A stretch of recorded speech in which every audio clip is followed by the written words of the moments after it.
नमस्कार दोस्तों, एवरीथिंग अभिषेक YouTube channel पे मैं अभिषेक आप सभी का स्वागत करता हूं। यह वीडियो एनसीईआरटी का सारांश होगा जो आप सभी एग्जामिनेशन के लिए बेहद ही महत्वपूर्ण होता है, चाहे आप बीपीएससी, बीएसएससी या फिर ऑल ओवर कॉम्पिटिटिव एग्जामिनेशन के लिए यह बेहद ही महत्वपूर्ण होता है। इस वीडियो में आप समझेंगे चैप्टर नंबर 6 यानी कि दहन और ज्वाला के बारे में। इसी चैप्टर के जो फैक्ट है, इन सभी फैक्टों को, महत्वपूर्ण फैक्ट को हम इस वीडियो के माध्यम से समझने वाले हैं बेहतर तरीके से। तो आइए शुरू करते हैं वीडियो।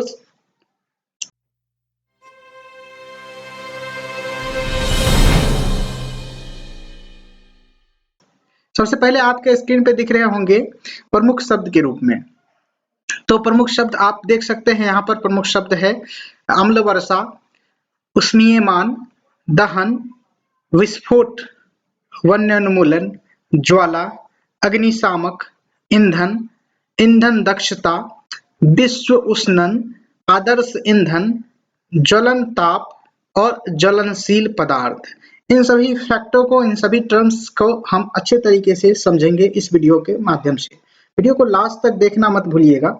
साथ ही अगर हमारे इस चैनल पे आप नए हैं तो प्लीज आप सब्सक्राइब करके बेल आइकन प्रेस कर लीजिएगा ताकि आपको इसी तरीके के नए इस वीडियो का नोटिफिकेशन सबसे पहले मिल सके। साथ ही साथ आप अपने दोस्त के साथ शेयर कर लीजिएगा और जो है कि लाइक वाला बटन जो है उसको प्रेस कर लीजिएगा। आगे बढ़ेंगे तो यहाँ पर आप कुछ इमेज देख रहे होंगे और यहाँ पर आप इमेज में दिख रहे होंगे मैग्नीशियम का यह दहन हो रहा है, यानी कि मैग्नीशियम के जो पत्ती है उसको जलाया जा रहा है। जब आप मैग्नीशियम को जलाते हैं तो उसमें से इस प्रकार की रोशनी, नीला कलर का रोशनी निकलता है और साथ ही धुआं निकलता है और जो इसके जले हुए पदार्थ को इकट्ठा करेंगे तो वह एक प्रकार का मैग्नीशियम ऑक्साइड बन जाता है। आगे जानेंगे और अच्छे तरीके से बने रहिए वीडियो में। इसमें देख सकते हैं सबसे पहला फैक्ट के तौर पे आपके स्क्रीन पे शो हो रहा होगा। इसमें आप देख सकते हैं क्या कहा जा रहा है, तो कास्ट के बारे में। कास्ट कोयला वायु में जलकर कार्बन डाइऑक्साइड और उष्मा और प्रकाश देता है, यानी कास्ट जो कोयला होता है वह वायु में जल करके कार्बन डाइऑक्साइड और उष्मा तथा प्रकाश को देता है। अगला है रासायनिक प्रक्रम जिसमें पदार्थ ऑक्सीजन से अभिक्रिया कर उष्मा देता है और दहन कहलाता है, यानी कि रासायनिक प्रक्रम वैसा रासायनिक प्रक्रम जिसमें कि पदार्थ ऑक्सीजन की से अभिक्रिया कर उष्मा देता है तो वह क्या कहलाता है? दहन कहलाता है। जिस पदार्थ का दहन होता है वह दाह कहलाता है, यानी कि जिस पदार्थ को हम जलाते हैं या जो पदार्थ जलता है वह क्या कहलाता है? दाह कहलाता है। इसे ईंधन भी कहते हैं, जो कि यह जो दाह होता है इसको हम अन्य नाम से ईंधन के नाम से भी जानते हैं। ईंधन ठोस, द्रव, गैस तीनों अवस्था में हो सकते हैं, इस बात को ध्यान रखेंगे और आगे बढ़ेंगे। यहाँ पर देख सकते हैं कि सूर्य में उष्मा और प्रकाश नाभिकीय अभिक्रियाओं द्वारा उत्पन्न होते हैं। सूर्य में जो उष्मा है, सूर्य से जो उष्मा और प्रकाश की उत्पन्न होती है तो वह कहाँ से आता है? तो वह नाभिकीय अभिक्रियाओं के द्वारा उत्पन्न होता है। सामान्य तौर पर आप जाने तो सूर्य में नाभिकीय संलयन की अभिक्रिया जो होता है उसी के कारण यह बड़ी मात्रा में जो है कि ऊर्जा का निष्कासन होता है, उष्मा का निष्कासन होता है, वही हम लोग को प्राप्त होता है। ध्यान रखेंगे और आप इस प्रक्रम के बारे में आगे चलकर और तफसील से जानेंगे। जब आप हायर क्लास में जाएंगे तो नाभिकीय संलयन के बारे में भी आपको समझने को मिलेगा। आगे बढ़ेंगे तो यहाँ पर देख सकते हैं वह निम्नतम ताप जिस पर कोई पदार्थ जलने लगता है वह क्या कहलाता है? उसका ज्वलन ताप कहलाता है। वह निम्नतम ताप जिस पर कोई पदार्थ जलने लगता है वह उसका क्या कहलाता है? उस पदार्थ का ज्वलन ताप कहलाता है। माचिस के बारे में यहाँ पर बताया गया है कि माचिस के किस तरीके से आविष्कार किया गया, इसके बारे में एक प्रकार का इतिहास है, आइए उसको जानते हैं।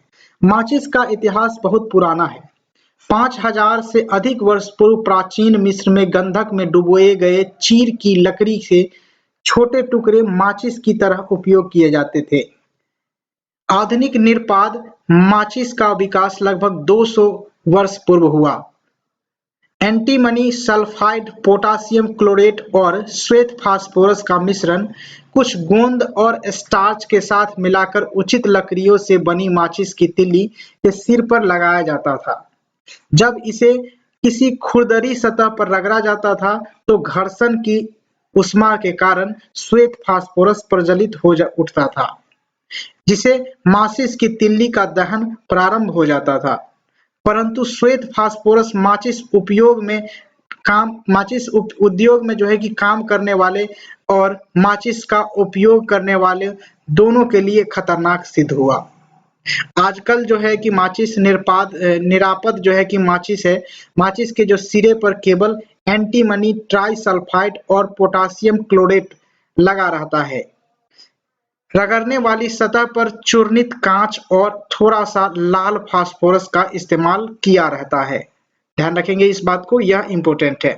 पूछा जा सकता है क्वेश्चन कि माचिस के तीली पर कौन से पदार्थ को लगाया जा रहता है, मतलब इस माचिस के तीली के जो सिरे वाले क्षेत्र है उस पर कौन से पदार्थ को लगाया रहते हैं, तो एंटीमनी ट्राइसल्फाइड और पोटासियम क्लोरेट का हम इस पर जो कि लगाए रहते हैं उसके सिरे पे। और जो माचिस के डिब्बी रहता है उसके डिब्बी पे साइड में आप देखेंगे लाल कलर का जो पट्टी रहता है उसमें आप चूर्णित कांच और थोड़ा सा लाल फास्फोरस को इस्तेमाल करके उस पर लेप चढ़ाया गया रहता है। तो यह जानकारी जो है कि बेहद ही इंपॉर्टेंट है। जो कम खतरनाक होता है, जब माचिस की तिल्ली को खुरदरी सतह पर रगड़ा जाता है तो कुछ लाल फास्फोरस श्वेत फास्फोरस में परिवर्तित हो जाता है। यह तुरंत माचिस की तिल्ली के सिरे पर लगे पोटासियम क्लोरेट से अभिक्रिया कर पर्याप्त ऊष्मा उत्पन्न कर देता है, जिससे एंटीमनी ट्राइसल्फाइड का दहन प्रारंभ हो जाता है। ध्यान रखेंगे इस बात को। आप इसके मतलब जो है कि एग्जामिनेशन के संदर्भ में देखें तो ये आपके लिए बेहद ही इंपॉर्टेंट हो जाता है कि माचिस के तीली पर कौन से पदार्थ का इस्तेमाल, कौन से तत्वों का इस्तेमाल किया गया रहता है। तो एंटीमनी ट्राइसल्फाइड पोटासियम क्लोरेट का मिश्रण को हम लगाए रहते हैं। और माचिस की जो डिब्बी रहती है उसके साइड वाले भाग जहां पर रगड़ने की जो क्रिया किया जाता है माचिस के तिल्ली को, तो उस पर देखेंगे तो कांच के चूर्ण को, मतलब कांच के पीसा हुआ चूर्ण और लाल फास्फोरस का हम इस्तेमाल करके उसको बनाते हैं, उस पट्टी को। ध्यान रखेंगे इस बात को। आगे बढ़ेंगे और इस पेज पे आप देखें तो एक और फैक्ट के तौर पे, जिस पदार्थ का ज्वलन ताप बहुत कम होता है और जो ज्वाला के साथ सरलता पूर्वक जो है कि आग पकड़ लेते हैं, ज्वलनशील पदार्थ कहलाते हैं। ध्यान रखेंगे, ज्वलनशील पदार्थ किसे कहते हैं, तो ऐसी पदार्थ जो बहुत ही कम ज्वलन ताप पर मतलब सफलता पूर्वक उसमें आग पकड़ ले तो वह ज्वलनशील पदार्थ के रूप में हम जानते हैं। ज्वलनशील पदार्थ के उदाहरण के रूप में पेट्रोल, अल्कोहल, द्रवित पेट्रोलियम गैस आदि को हम रख सकते हैं। यहाँ पर देखें तो कुछ अग्निशामक के चित्र आपको दिखाई दिए होंगे। इसमें कौन सा गैस भरा रहता है, क्या भरा रहता है, इसके बारे में आप कमेंट बॉक्स में जरूर लिखिएगा। और यहाँ पर देख सकते हैं कि जल तेल से भारी होता है, यानी जल के बारे में यहाँ पर बताया जा रहा है कि जल तेल से भारी होता है, इसीलिए जो जल है उसके सतह पर जो है कि तैरने लगता है। अतः जो है कि तेल के नीचे बैठ जाता है, यानी कि जल जो है कि तेल के नीचे चला जाता है और तेल ऊपर जो है कि जलता रहता है। यानी आप देखें तो तेल को जो है कि पानी पर डाल दीजिएगा तो वो तेल के पानी के सतह के ऊपर तैरते रहता है। और इसी प्रकार से आप देख सकते हैं विद्युत उपकरण और पेट्रोलियम जैसे ज्वलनशील पदार्थ में लगी आग के लिए कार्बन डाइऑक्साइड सबसे अच्छा अग्निशामक के रूप में होता है। ध्यान रखेंगे, यहाँ पर इस प्रकार से क्वेश्चन बनाया जा सकता है कि पेट्रोलियम और विद्युत उपकरण से जो आग लगता है उसमें हमें किस प्रकार की जो अग्निशामक का उपयोग किया जाना चाहिए। हमें कार्बन डाइऑक्साइड से उपयुक्त जो मतलब अग्निशामक होंगे उसका इस्तेमाल किया जाना चाहिए। यानी कि जो इस तरीके के जो सिलेंडर रहते हैं उसमें कार्बन डाइऑक्साइड, जो ठोस कार्बन डाइऑक्साइड होते हैं वो भरा गया होता है और उसी के थ्रू हम इसके जो आग बुझाने का काम में कर सकते हैं। पेट्रोल और ज्वलनशील पदार्थों में जब आग लगती है या फिर विद्युत उपकरण में आग लगती है तो यहाँ पर देखें तो ऑक्सीजन से भारी होने के कारण कौन, तो CO2 gas, carbon dioxide gas oxygen से भारी होती है। ऑक्सीजन से भारी होने के कारण आग को एक कंबल की तरह लपेट लेता है जो CO2 गैस होता है वो, जिसमें ईंधन और ऑक्सीजन के बीच का संपर्क टूट जाता है, अतः आग का नियंत्रण हो जाता है। CO2 का अतिरिक्त लाभ यह है कि सामान्यतः यह विद्युत उपकरणों का कोई हानि नहीं पहुंचाता, यानी कि यह एक प्रकार से जाने तो विद्युत उपकरण में कोई हानि नहीं पहुंचाता। लेकिन आप पानी ज्यादा डालिएगा तो जो पानी डालता रहेगा उसको शॉर्ट सर्किट लग सकता है, या फिर किसी भी उपकरण, इलेक्ट्रॉनिक उपकरण पे जब पानी डालिएगा तो निश्चित ही रूप से खराब हो जाएंगे। और जब इस उपकरण का हम इस्तेमाल करेंगे CO2 वाले उपकरण का, तो इसमें खराब होने की बहुत कम चांस होती है, नहीं के बराबर होती है। हमें कार्बन डाइऑक्साइड की आपूर्ति कहाँ से मिलती है? उच्च दाब पर यह द्रव एक रूप से सिलेंडर में भरी जाती है, और LPG किस रूप में सिलेंडरों में रखी जाती है इसके बारे में भी हम जानेंगे कि सिलेंडरों से छोड़े जाने पर CO2 बहुत अधिक फैलती है और ठंडी हो जाती है। अतः यह न केवल आग के चारों ओर घेर लेती है, बल्कि ईंधन के जो ताप होते हैं उसके नीचे ले आती है। इसलिए यह अति उत्तम अग्निशामक के रूप में हम इसे कह सकते हैं, मानते हैं। इसे CO2 प्राप्त करने का एक दूसरा तरीका हमें देख सकते हैं कि सोडियम बाइकार्बोनेट, या फिर बेकिंग सोडा भी कहते हैं सोडियम बाइकार्बोनेट को, या फिर पोटासियम बाइकार्बोनेट जैसे रसायनों के पाउडर का भारी मात्रा में छिड़काव करते हैं। तो इस प्रकार से हम इसे CO2 का निर्माण हो जाता है, और इसका जो है कि आग अग्निशामक के रूप में मतलब काम करने लगता है यह, ध्यान रखेंगे। और आग के निकट इन पदार्थों से बहुत सी कार्बन डाइऑक्साइड गैस निकलती है जो कि आग को बुझा देगी। यानी कि अगर आपके पास CO2 का गैस का सिलेंडर नहीं है तो आप सोडियम बाइकार्बोनेट यानी बेकिंग सोडा या फिर पोटासियम बाइकार्बोनेट का छिड़काव करें तो निश्चित ही रूप से वहां पर आग बुझ जाएंगे। ध्यान रखेंगे और आगे बढ़ेंगे। अगला फैक्ट आपके स्क्रीन पे कि गैस तेजी से जलने लगती है तथा उष्मा और प्रकाश उत्पन्न करती है। इस प्रकार का जो दहन होता है वह तीव्र दहन कहलाता है। यानी तीव्र दहन किसे कहते हैं? तो वैसा दहन जिसमें तेजी से जलने लगती है, कोई भी पदार्थ जो है तेजी से जलने लगे और अधिक उष्मा प्राप्त करे और प्रकाश उत्पन्न करे, तो इस प्रकार के जो दहन होगा वह तीव्र दहन कहलाएगा। यानी गैस के जो जलने की जो प्रक्रिया है वह तीव्र दहन के अंतर्गत आते हैं। अगला फैक्ट है कि फास्फोरस जैसे कुछ पदार्थ हैं जो कमरे के ताप पर वायु में जल उठते हैं। ध्यान रखेंगे, फास्फोरस जैसे कुछ पदार्थ हैं जो कि कमरे के ताप पर स्वतः जल उठते हैं। अगला है कि इस प्रकार का जो दहन होता है, इस प्रकार का जो दहन जिसमें कि पदार्थ बिना किसी प्रत्यक्ष कारण के अचानक से लपटे के साथ जल उठता है, वह स्वतः दहन कहलाता है। यानी कि फास्फोरस स्वतः दहन करने लगता है। आगे बढ़ेंगे, इसीलिए फास्फोरस को पानी में डुबा करके रखा जाता है, स्टोर किया जाता है। अगला फैक्ट है कि कोयले की जो खानों में कोयले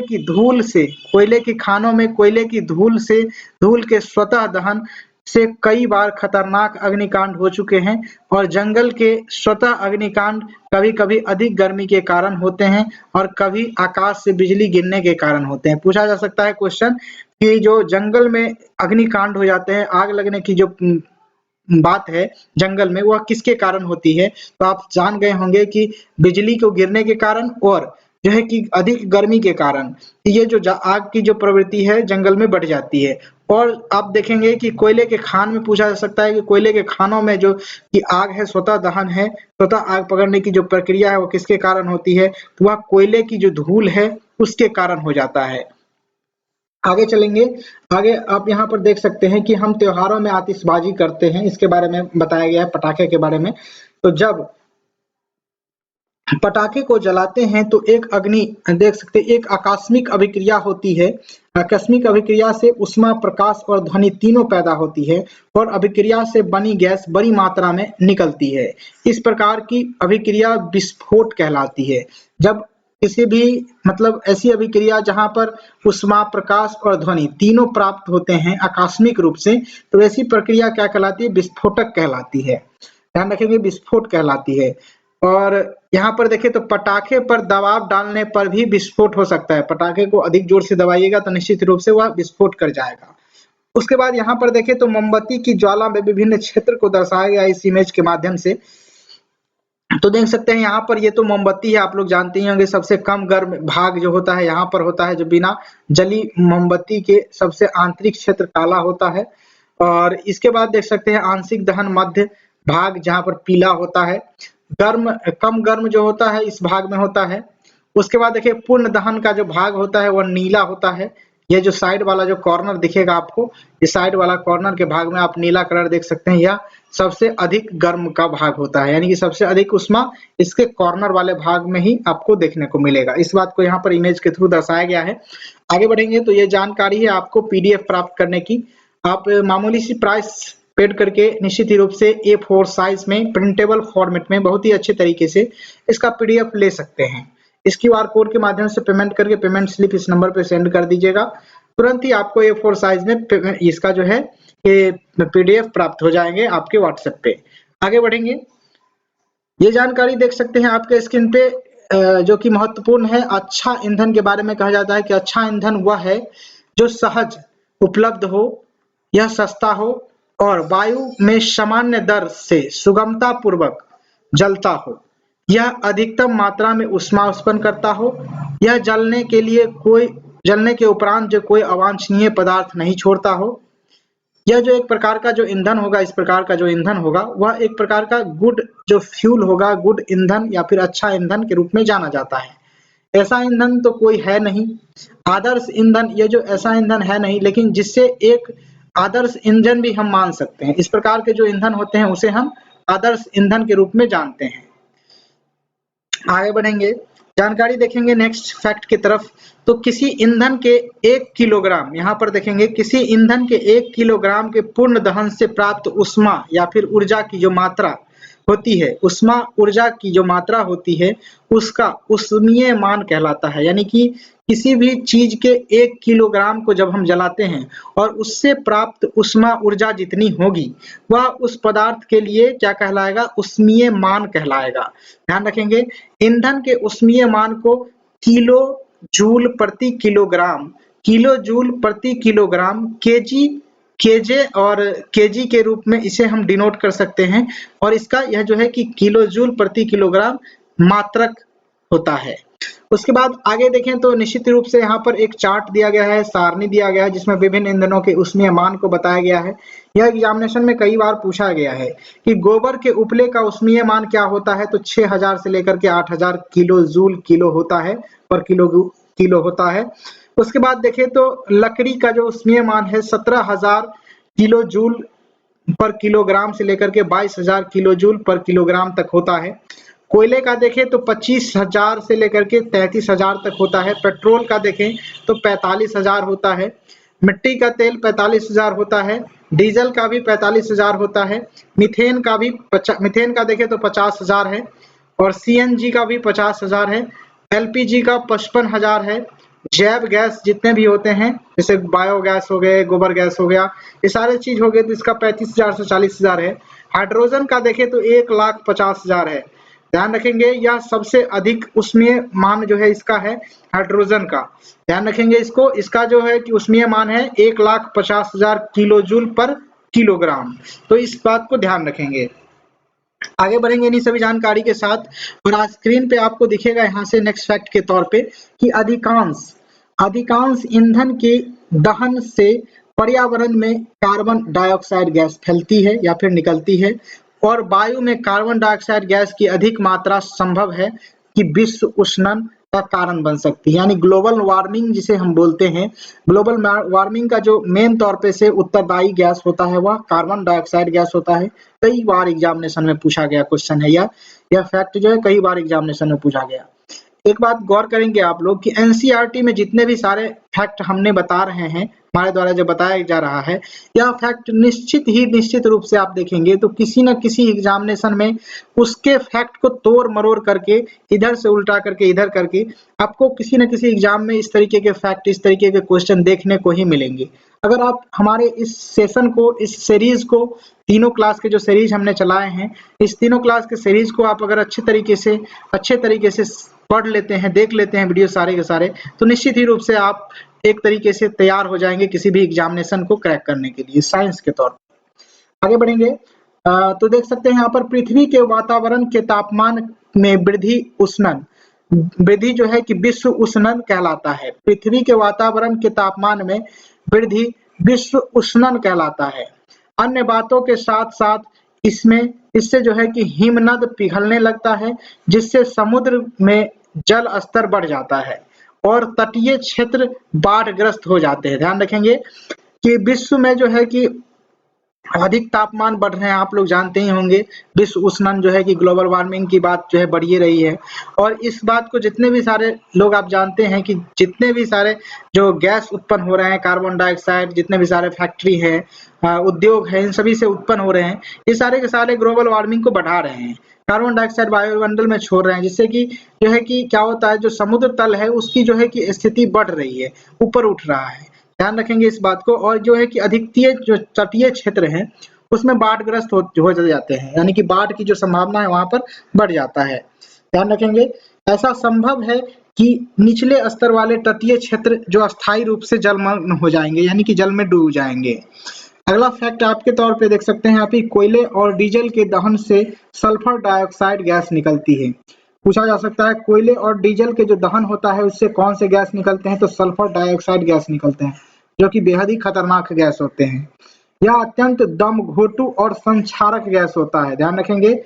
इसके अतिरिक्त पेट्रोल इंजन से नाइट्रोजन के गैसीय ऑक्साइड यानी नाइट्रोजन ऑक्साइड गैस निकलते हैं।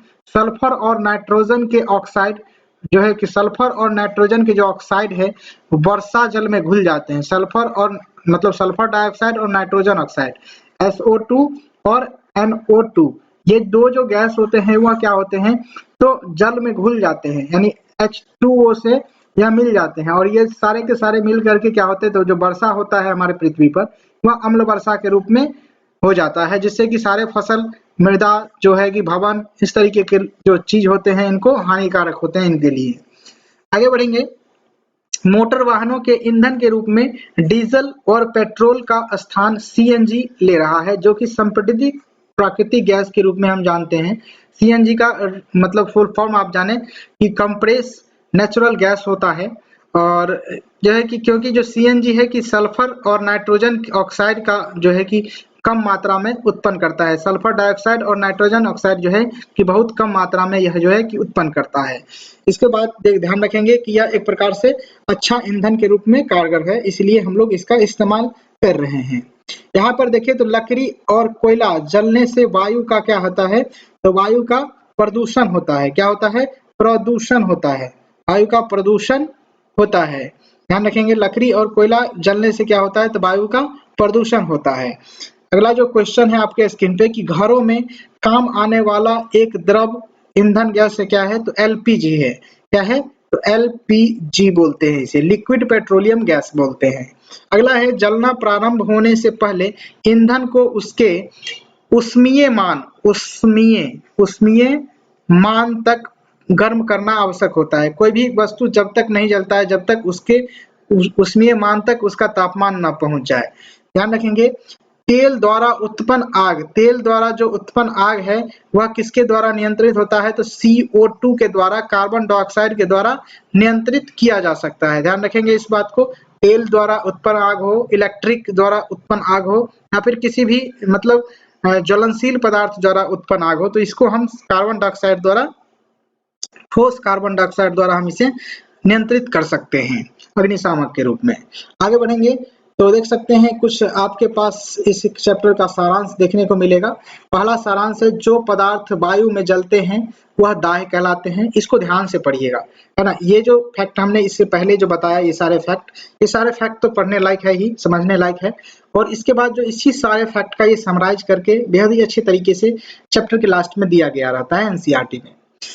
देखेंगे कि जो पदार्थ वायु में जलते हैं वह दाह्य कहलाते हैं। अगला है कि दहन के लिए ऑक्सीजन आवश्यक होता है। अगला है कि दहन के प्रक्रम में ऊष्मा और प्रकाश उत्पन्न होते हैं। ज्वलन ताप वह निम्नतम ताप है जिस पर दाह्य पदार्थ आग पकड़ लेता है। ज्वलन ताप ऐसा ताप है जिस पर जो है कि दाह्य क्या है, तो आग पकड़ लेता है। अगला है कि ज्वलनशील पदार्थ का ज्वलन ताप बहुत कम होता है। ज्वलनशील पदार्थ जो होते हैं उसका ज्वलन ताप बहुत कम होता है। मैंने यहाँ पर एक क्वेश्चन का आंसर शायद गलत, ये उष्मीय मान नहीं होगा, ये ज्वलन ताप होगा, ठीक है। ये ज्वलन ताप तक गर्म करने की आवश्यकता होती है, ज्वलन ताप हो जाएगा यहाँ पर। ये जलना प्रारंभ होने से पहले ईंधन को ज्वलन ताप तक गर्म करना आवश्यक हो जाता है। इस बात को आप ध्यान रखेंगे। आगे बढ़ेंगे, यहाँ पर देख सकते हैं आग उत्पन्न करने हेतु आवश्यकताओं में से एक या अधिक को हटाकर आग पर नियंत्रण पाया जा सकता है। ध्यान रखेंगे, आग उत्पन्न करने हेतु आवश्यकताओं में से एक या फिर एक से अधिक को हटा करके अलग करके आग पर नियंत्रण पाया जा सकता है। जैसे कोई भी पदार्थ जल रहा है तो उसके जलने में ऑक्सीजन की आवश्यकता होती है, तो ऑक्सीजन को हम उससे अलग कर देंगे तो निश्चित रूप से उस पर हम नियंत्रण पा लेंगे। आगे बढ़ेंगे, तो आग पर नियंत्रण पाने हेतु सामान्यतः जल का प्रयोग किया जाता है। विद्युत उपकरणों और तेलों में लगी आग को नियंत्रित करने के लिए हमें इसका जो है कि जल का उपयोग नहीं करना चाहिए। ध्यान रखेंगे, विद्युत उपकरण और तेल में लगी आग के नियंत्रित करने के लिए जल का उपयोग नहीं किया जाना चाहिए। उसके बाद देखिए, तो दहन विभिन्न प्रकार के होते हैं, जैसे कि तीव्र दहन, स्वतः दहन और विस्फोटक आदि, इससे अधिक भी हो सकते हैं। आगे देखेंगे, तो ज्वाला के 3 विभिन्न क्षेत्र होते हैं, अदीप्त क्षेत्र, दीप्त क्षेत्र और ज्योतिहीन क्षेत्र। ध्यान रखेंगे, ज्वाला के 3 क्षेत्र होते हैं, दीप्त क्षेत्र और ज्योतिहीन क्षेत्र। अगला है कि आदर्श ईंधन सस्ता, आसानी से उपलब्ध, आसानी से जलने वाला और आसानी से वहन योग्य होते हैं। इसका ऊष्मीय मान उच्च होता है। यह ऐसी गैस या फिर अवशेष नहीं छोड़ता है जो कि पर्यावरण को प्रदूषित करे। ध्यान रखेंगे इस बात को। अगला जो फैक्ट है, ईंधन की दक्षता और मूल्य परस्पर भिन्न होती है, अलग अलग होती है। अगला देखेंगे, ईंधन की दक्षता को ऊष्मीय मान द्वारा प्रदर्शित किया जाता है, जिसका मात्रक किलो जूल प्रति किलोग्राम होता है। ध्यान रखेंगे, ईंधन की जो क्षमता है उसको जो है ऊष्मीय मान के द्वारा हम निरूपित करते हैं, प्रदर्शित करते हैं। इसका जो मात्रक है किलो जूल प्रति किलोग्राम के रूप में हम जानते हैं। अगला है कि वायु में बिना जले कार्बन कण खतरनाक प्रदूषक होते हैं। वायु में बिना जले कार्बन कण खतरनाक प्रदूषक के होते हैं। और श्वसन कष्टों को उत्पन्न करते हैं। श्वसन में जो है कि कष्ट उत्पन्न करते हैं, सांस लेने में हमें दिक्कत करता है। उसके बाद देखिए, नेक्स्ट है कि ईंधन के अपूर्ण दहन से विषैले कार्बन मोनोऑक्साइड गैस निकलती है या फिर बनती है। अगला है कि वायु में कार्बन डाइऑक्साइड की बढ़ी हुई मात्रा विश्व उष्णन का जो है कि कारण बनता है। अगला है विश्व उष्णन, जिसे ग्लोबल वार्मिंग बोलते हैं। ग्लोबल वार्मिंग बोलते हैं इसे। कोयले, डीजल और पेट्रोलियम के दहन से उत्पन्न सल्फर और नाइट्रोजन के ऑक्साइड यानी सल्फर डाइऑक्साइड SO2 और NO2 अम्ल वर्षा उत्पन्न करते हैं, जो कि फसलें, भवनें और मृदाओं को हानिकारक होता है। आगे बढ़ेंगे, तो आपका 7वां चैप्टर आएगा जो कि इम्पोर्टेंट हो जाएगा आप सभी के लिए। ध्यान रखेंगे इस बात को, और जो अगले वीडियो में हम इसके बारे में बताएंगे आप लोगों को। फिलहाल इस वीडियो में बस इतना ही। Thank you for watching this video. Jai Hind, Vande Mataram.